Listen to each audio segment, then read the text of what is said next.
Hi guys, Mrnewmobile here, please subscribe, followed by the bell. Well, Samsung may tweak the design of its Ultra smartphone next year with the Galaxy S23 Ultra. According to Ice Universe, Samsung Display could mass-produce quad-curved displays, which are yet to take off properly.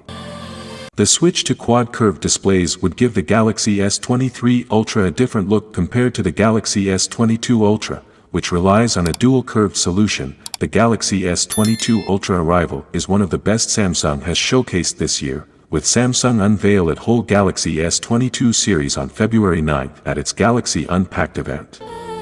However, Ice Universe is already making predictions for the Galaxy S23 Ultra, presumably due in early 2023, while the Galaxy S22 Ultra is the Galaxy Note 20 Ultra's spiritual successor. It rumored the asserts that Samsung could move away from this design language with next year's Ultra flagship.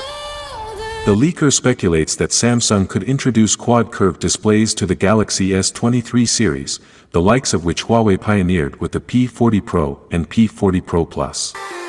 Supposedly, Samsung Display Solutions can mass-produce such displays, Samsung's LFD business.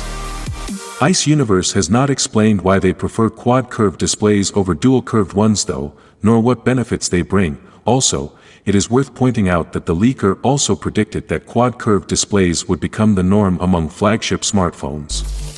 Additionally, Huawei and Xiaomi's quad-curved display attempts do not look as futuristic as renders of how the technology could look. Also, in recent years, Samsung has moved away from curved displays. It has tended to utilize shallower curves than it did a few years ago with something like the Galaxy S7 Edge. Instead, Samsung Display continues to pioneer foldable display technology, some of which it exhibited in January at CES 2022 in Las Vegas. So, the iPhone SE is designed for the next few years except for one very important component, the screen, more specifically, the thick bezels that border the 4.7-inch LCD on the top and bottom.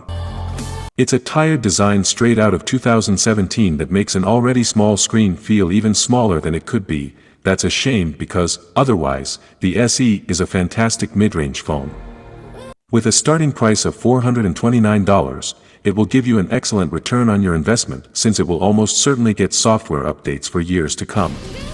This year's model also includes 5G and, naturally, Apple's latest and greatest processor, both of which future-proof the phone for wireless advancements to come in the near future. Yeah, without being said, let me know your thought in the comment below, and if you are new here please subscribe, like the video, comment. Thanks for watching, see you on my next video, peace out.